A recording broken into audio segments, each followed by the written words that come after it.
Bienvenue sur Top Invest, la chaîne des tops d'investissement. Ici, on parle essentiellement d'entreprises de qualité. Avons-nous une opportunité d'investissement en date d'aujourd'hui sur Valeo? C'est la question à laquelle on va essayer de répondre en se basant sur les états financiers de la compagnie. Donc, je tiens à préciser que ceci représente uniquement mon avis et non un conseil d'investissement. Donc, la première chose que je regarde normalement, c'est la stabilité ou la croissance des revenus. Ici, on a des revenus plutôt croissants. On aime ça à partir de 2020-2021. Ici, on a une décroissance au niveau des revenus. C'est tout à fait normal.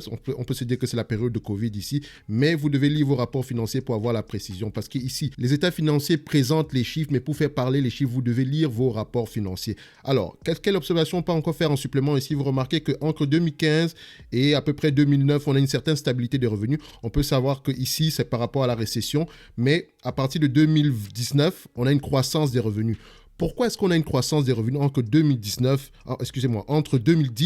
et 2019? C'est très important. Pourquoi? Parce que si on ne sait pas pourquoi est-ce qu'on a une croissance, on ne pourra pas savoir si cette croissance-là est durable ou pas dans le futur. Donc, moi, j'aime ce que je vois ici, mais ça nous permet déjà de savoir quel genre de questions on doit poser quand on lit les rapports financiers. L'analyse financière a un avantage, c'est que ça vous permet de savoir quelles questions vous devez poser, d'accord? Et pour avoir la réponse à ces questions, il faut lire les rapports financiers. Donc ça, c'est un checkmark.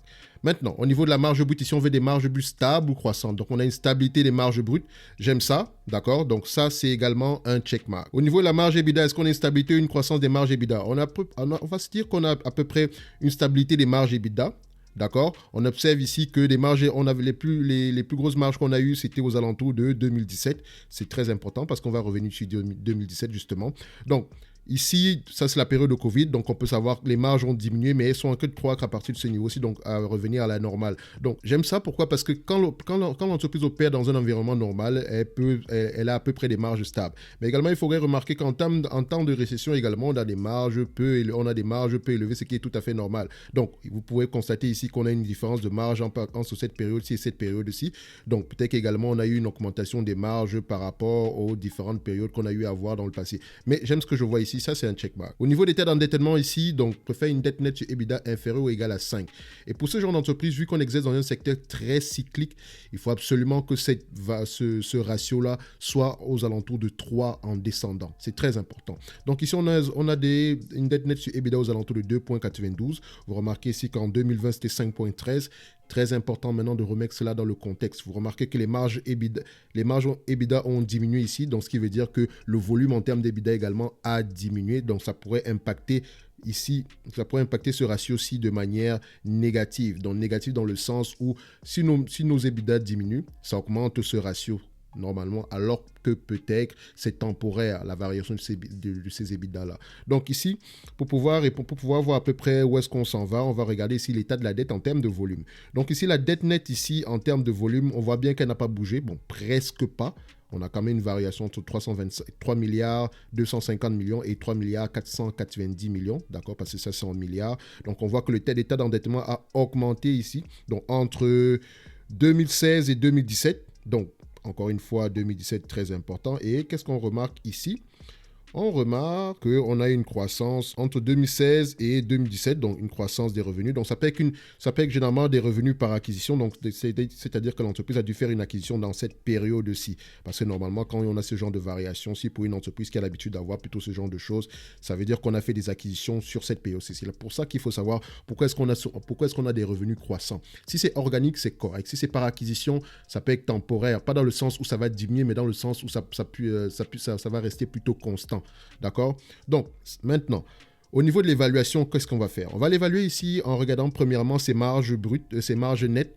Donc, la raison pour laquelle je vais prendre les marges nettes normalisées ici, c'est parce que les free cash flow ici égale aux marges nettes. Parce que c'est une entreprise qui a beaucoup de dépenses en capital. Donc, à la fin de la journée, en prenant l'information sur les marges nettes, je peux avoir l'information normalisée par rapport au free cash flow. Donc, tout en vérifiant bien sûr, donc avant de vous présenter ça ici, j'ai bien vérifié que free cash flow égale marge nette. Donc ici vous remarquez que on a des marges aux alentours de, voilà, on remarque que les marges ici sont plutôt en berne. D'accord? Vous remarquez ici que les marges qu'on a pu, à partir de 2017, on a des marges qui sont décroissantes. Même avant la période de la pandémie, parce que la pandémie, disons que c'est à partir de 2020. D'accord? Vous remarquez que 2017, c'est la dernière année où on a eu des marges de 4%. 2018, 2%. 2019, à peu près 1,81%. 2020, bon, normal, c'est la période de pandémie. Et à partir de cette année, donc, on se rend compte que les marges sont aux alentours de moins de 2% en moyenne sur cette période-ci. Donc, ça coïncide également avec l'acquisition. Donc, je pense qu'on a eu à faire une acquisition ici qui a impacté les marges négativement. Donc, il faudrait voir est-ce que c'est temporaire, d'accord? Parce que le but, c'est de revenir à ces marges-ci. Parce que si vous faites l'évaluation de l'entreprise avec des marges que l'entreprise n'aura plus jamais dans le futur, en fait, on a que de faire une erreur monumentale. C'est la raison pour laquelle, pour l'évaluation de l'entreprise, je vais prendre des marges à 3%. D'accord? On va prendre des marges à 3%. 3% parce que dans ce secteur d'activité-ci, c'est la moyenne des marges, en fait. So, généralement, on est même à des marges de 5% par là. Donc, si l'entreprise arrive à avoir des marges plus élevées, tant mieux. D'accord? Moi, l'essentiel ici, ce n'est pas surpayer. Donc, je prendrai 3% en termes de marge. Donc, en termes de multiples, maintenant, quel est le PER que je vais utiliser? Donc, vous remarquez que vous remarquez ici qu'on a plutôt une ligne droite. C'est pas parce qu'on a une ligne droite, c'est parce que, en fait, quand l'entreprise ne rapporte pas de bénéfices, le PER aura tendance à être faussé. D'accord? Vous remarquez ces variations-ci. Donc, c'est pour ça qu'on a une mauvaise information ici. Vous remarquez que ici, la moyenne est de 19,29. Or, ça prend en compte la moyenne. Or, la moyenne n'est pas généralement une bonne information. Il faut généralement prendre la médiane parce que la médiane élimine le maximum de bruit possible. Donc, ça, ce sont des bruits, par exemple, des variations pareilles parce que ça ne dure pas. Donc, mais on peut reconstruire à peu près quelle est la moyenne en regardant à peu près qu'est-ce que l'entreprise fait, quels sont les différents acteurs dans ce secteur d'activité-là. Donc, vous pouvez peut-être accompagner une entreprise qu'on appelle Mania, d'accord? Mania International. Il y a également une entreprise qu'on appelle, je pense que c'est une entreprise allemande, donc Continental. Vous pouvez également la comparer à Continental, ils sont à peu près dans le même secteur d'activité. Donc, à la fin de la journée, ce sont des OEM, donc ils fournissent des pièces automobiles pour les constructeurs automobiles. Donc, je ne dirais pas que c'est des sous-traitants, mais ce n'est pas loin. Donc, généralement, quand il y a un programme de voiture, par exemple, si on choisit de faire la Mercedes S et qu'ils sont sur le programme de la Mercedes S, peut-être qu'ils vont fournir des sièges pour toute la gamme de Mercedes S 2022, par exemple. Vous voyez ce que c'est à peu près comme ça que ça fonctionne. Donc, je ne dis pas exactement que c'est ça que Valeo fait, d'accord? Parce qu'il y a chacun a son domaine. Il y a plusieurs, vous pouvez fournir des tableaux de bord, vous pouvez fournir, je ne sais pas moi, des semi-conducteurs. Je ne dis pas, c'est un exemple, bien sûr. Vous pouvez également fournir, c'est pas moi, des volants par là. Donc, ce sont des OEM, donc, généralement. Donc, ici, quand on regarde la moyenne des marges par rapport aux OEM, ce sont des entreprises qui s'échangent avec des multiples très peu élevés, normal, parce que c'est très cyclique. Donc, ici, quand je reconstruis à peu près la moyenne des PER pour Valeo, donc en prenant une période qui se situe à peu près, on va se dire qu'à peu près ici, donc entre les deux. Donc, cette période est là, entre là et là, donc entre 2011 et 2019 par là. Donc, vous remarquez ici que, voilà, on va dire 2008, non, pas 2008, excusez-moi, 2011, d'accord? Vous remarquez ça qu'on est en 2011 ici. Donc, ça, c'est ce qui est pris ici. Donc, entre 2011 et à peu près 2019. Donc, on se rend compte que la moyenne ici, c'est 11, c'est la moyenne. Mais le maximum est aux alentours de 15, d'accord? Ça, c'est le maximum. Donc, c'est pour ça que, en prenant en compte cette analyse-ci, je vais être optimiste, d'accord? On va prendre 15, d'accord? On va prendre 15. Donc, moi, je vais être optimiste. Donc, je prendrai 15 ici pour mon multiple de PER, d'accord? Donc, qu'est-ce que ça va me donner? Je vais le faire manuellement ici. Donc, quelle information on a présentement? De quoi j'ai besoin pour analyser, pour évaluer l'entreprise rapidement, d'accord? Premièrement, je dois avoir le revenu, d'accord? Le revenu. Le revenu ici que je vais choisir, c'est le revenu qu'on a eu à avoir au maximum. Donc ici, à partir le revenu de 2019. Donc 19 milliards 500, c'est 19 milliards 480 millions, parce que l'entreprise était en pleine croissance entre ces deux périodes-là, avant la période de pandémie, d'accord? Donc regardez. 18 milliards, 19 milliards, 19 milliards 500. Donc, on était en pleine croissance. Ici, ce n'est pas une période normale, d'accord? Encore une fois, toute cette période-ci était une période exceptionnelle pour ces entreprises-ci.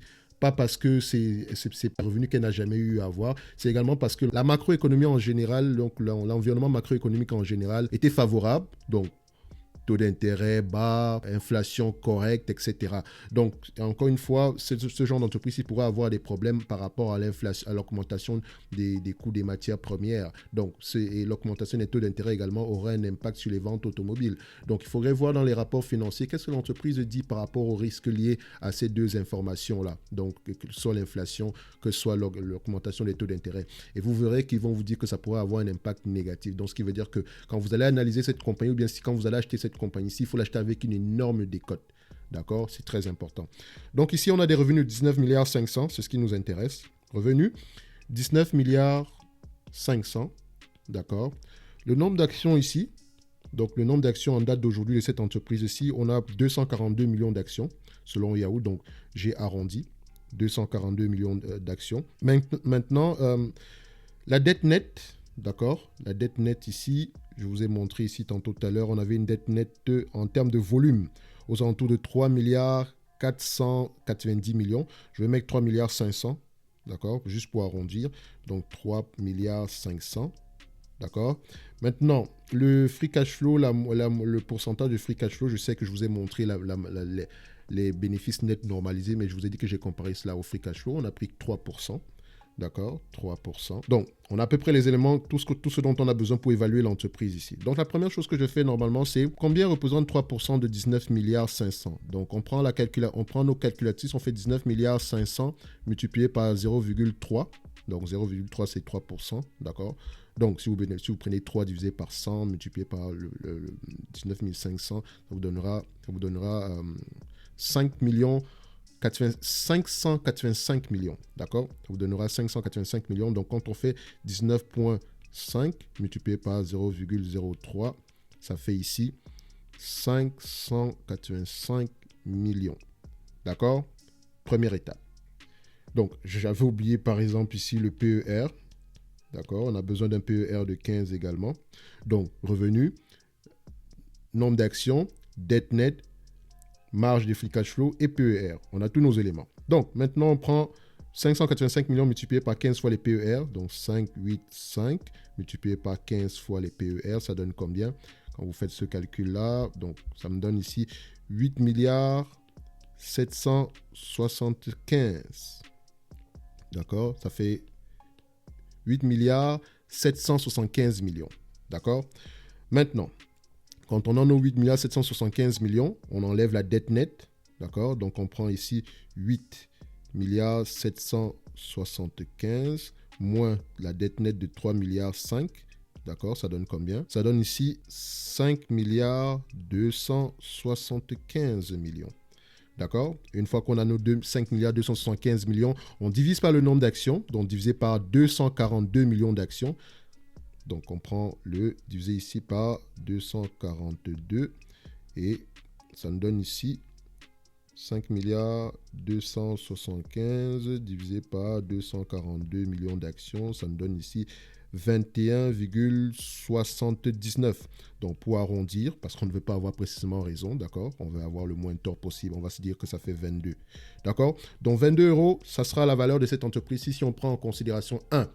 Un revenu normalisé, quand je dis normalisé, un revenu supérieur à peu près de 19 milliards 500, donc en période d'activité normale, 19 milliards 500, d'accord? 3% de marge bénéficiaire de free cash flow, une dette nette de 3 milliards 500, d'accord?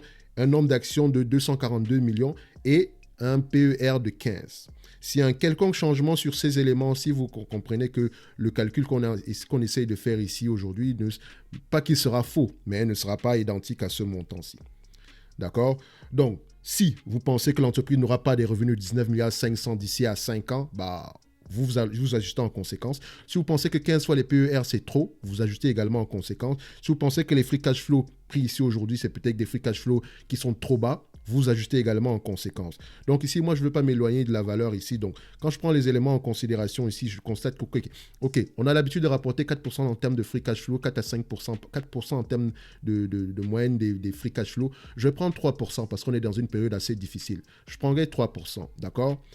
Maintenant, en termes de revenus, je me dis que, l'entreprise aura peut-être des difficultés ici à court terme, moyen terme. D'accord? Peut-être que les 2-3 prochaines années seront difficiles. Donc, le plus important pour moi, premièrement, c'est qu'elle puisse au moins avoir la capacité de pouvoir rembourser la dette présentement. Donc, quand on regarde le taux d'endettement ici aujourd'hui, 3 milliards 500, c'est correct. Elle peut s'en sortir. D'accord? Donc, c'est la raison pour laquelle je pense que quand je prends tous ces éléments-ci, je ne suis pas très optimiste. Je n'ai pas essayé d'être trop optimiste par rapport à la valeur, par rapport à la croissance future de l'entreprise. Le plus important pour moi, c'est qu'on revienne déjà au moins à la moyenne en termes à ce qu'on a connu, donc les 19 milliards 500. Je sais également que c'est un secteur cyclique, donc je peux m'attendre à ce que le 19 milliards 500 ne se réalise pas d'ici à 5 ans. D'accord? Donc, quand j'arrive à une valeur ici estimée à 22 euros en termes de valeur ici, alors que le prix en date d'aujourd'hui est 18,10 euros. Donc, je me dis qu'il y a peut-être une opportunité d'investissement si on fait la différence. D'accord? Mais pour me protéger, je vais demander une énorme décote. Parce qu'entre-temps, le revenu de 19 milliards 500 l'année prochaine, il peut être de 15 milliards. L'année prochaine, il peut être de 10 milliards. L'année suivante, il sera peut-être de 18 milliards. Et l'année qui suit, il sera de peut-être 20 milliards. Donc, il peut y avoir des variations. Au niveau des marges, des free cash flow, on peut avoir des marges de 5% l'année prochaine. Ou bien des marges de 1%. D'accord? C'est pour ça que je recherche généralement la stabilité des marges. D'accord? Il faut absolument que l'entreprise ait des marges stables. C'est plus facile d'estimer la valeur de l'entreprise. Par exemple, si vous voulez estimer la valeur d'une entreprise comme Google, vous savez qu'à la fin de la journée, c'est des revenus à peu près stables. D'accord? Parce que quand on a un budget de dépenses par rapport au marketing, par rapport à la pub, ça reste à peu près le même montant chaque année. Et si on est en période de récession, oui, on sait que si on coupe la pub, il y aura tendance également à baisser le revenu. Donc, à la fin de la journée, vu que c'est une entreprise en croissance, on peut se dire que ça sera à peu près des revenus stables. Les marges sont à peu près stables dans ce secteur-là. Ça ne veut pas dire qu'on aura des marges de 20% aujourd'hui, demain des marges de 5%. Non, pas du tout. C'est une entreprise à peu près stable. Est-ce qu'elle a un pricing power? Oui. Si elle décide aujourd'hui de dire que la pub aujourd'hui, c'est tel montant, c'est plus cher que l'année précédente parce qu'on s'ajuste à l'inflation, on n'aura pas le choix que de payer parce qu'on va pouvoir toucher le maximum de clients tout en dépensant le moins d'argent possible. Parce que si elle décide d'augmenter, c'est parce que les autres également ont augmenté. De toute façon, elle reste toujours moins chère par rapport, par exemple, à la pub à la radio. C'est un exemple, d'accord?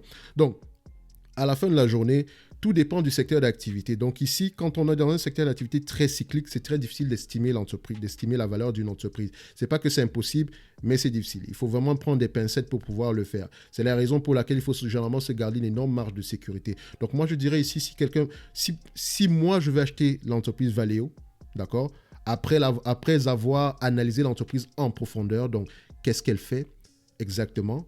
Est-ce qu'elle a des perspectives d'avenir qui sont correctes? Est-ce qu'au niveau de la voiture électrique, elle est bien positionnée? Est-ce qu'elle va pouvoir fournir des pièces automobiles qui sont en demande avec ce type de véhicule-là?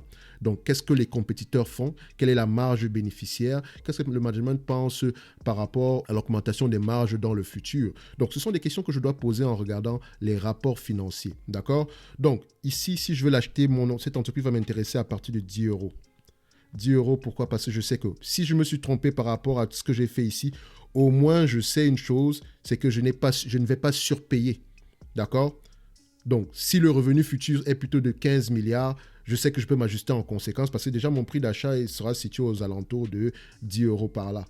D'accord? Donc, je veux me protéger au maximum. C'est la raison pour laquelle je dois prendre au maximum sur cette entreprise-ci. C'est pour ça que quand on analyse une entreprise, on va au-delà des chiffres. On fait parler les chiffres. Ici, l'analyse qu'on appelle généralement fondamentale, où on vous présente uniquement les chiffres. Donc, ce que je fais ici, c'est juste une partie de ce qu'on appelle une analyse fondamentale. Parce qu'une analyse fondamentale, c'est le qualitatif plus le quantitatif. Le quantitatif présente les chiffres, mais le qualitatif fait parler les chiffres. D'accord? Les deux sont indissociables, ils vont ensemble. Et pour avoir les informations sur le qualitatif, il faut lire les rapports financiers, il faut comprendre ce que fait l'entreprise. C'est votre avantage compétitif. Donc ici, aujourd'hui, à la fin, on ne veut pas se retrouver entre parenthèses, on ne veut pas se retrouver dans un scandale à la Orpea. Pourquoi? Parce que si vous avez lu vos rapports financiers sur Orpea, vous n'aurez jamais acheté l'entreprise à un prix très élevé. D'accord? On en a fait une analyse sur Orpea il y a quelques mois ici où je disais que quand bien même Orpea était à des prix très très élevés, on n'aurait jamais acheté Orpea à ce prix-là parce qu'on avait déjà vu que le niveau d'endettement est très élevé. Les marges sont peut-être élevées par rapport à la moyenne. Qu'est-ce qui pousse Orpea à avoir des marges pareilles? Ça vous aurait poussé à creuser un tout petit peu plus. D'accord? Il ne faut juste pas se limiter aux états financiers, aux dividendes, etc. Donc ici aujourd'hui, quand on annonce que Orpea, le niveau d'endettement est élevé, ça ne nous étonne pas. Parce que si vous suivez ce qu'on fait ici sur la chaîne depuis plusieurs mois, on regarde toujours la dette et on essaye de poser des bonnes questions avant d'y investir. Et c'est ça que je vous demande de faire. Il faut être curieux, il faut poser toujours la question pourquoi. Pas juste se limiter au narratif simple qui veut que le dividende augmente, c'est une belle entreprise, elle a de l'avenir, c'est une industrie verte, machin. Non, on va plus loin. Même si on veut investir dans l'hydrogène, oui, l'hydrogène, d'accord, Mais qu'est-ce qui fait de vous une entreprise exceptionnelle dans ce secteur d'activité-là? Est-ce que les concurrents, par exemple, est-ce que Air Liquide va pouvoir s'en sortir dans ce secteur d'activité-là? Il y a de bonnes chances. OK, parfait. Ils ont les moyens d'y investir, d'accord. Mais en termes de rentabilité, combien est-ce que ça va valoir? Vous voyez ce que je veux dire? Donc, on va un peu trop loin, mais c'est comme ça que je veux que vous réfléchissiez quand vous analysez une compagnie. Posez les bonnes questions. Posez les bonnes questions. C'est juste pas un bout de papier, les actions. C'est des entreprises derrière. Donc, si vous ne comprenez pas la stratégie même de l'entreprise, le prix de l'action ici, même si on vous dit qu'il y a une opportunité d'investissement en date d'aujourd'hui, vous êtes en train de spéculer si vous ne lisez pas les rapports financiers. Donc, pour Valeo ici aujourd'hui, la valeur par rapport à ce que moi j'ai lu, par rapport à mes analyses à moi, est de 22 $ à l'action. On pourrait remarquer qu'il y a une opportunité d'investissement, mais mon prix, idéalement, je l'aimerais l'acheter à 10 € l'action. Vu que c'est cyclique, je veux le maximum de protection possible. D'accord? Donc, on va se dire ici aujourd'hui que c'est une entreprise correcte. Ce n'est pas une entreprise exceptionnelle. Non, c'est une entreprise correcte dans son secteur d'activité. Elle peut développer des avantages compétitifs, certainement. Mais en date d'aujourd'hui, on va rester prudent. D'accord? Si vous voulez l'acheter, attendez une décote supplémentaire. D'accord? Donc, c'est tout pour aujourd'hui. Et on se donne rendez-vous à la prochaine vidéo. Merci.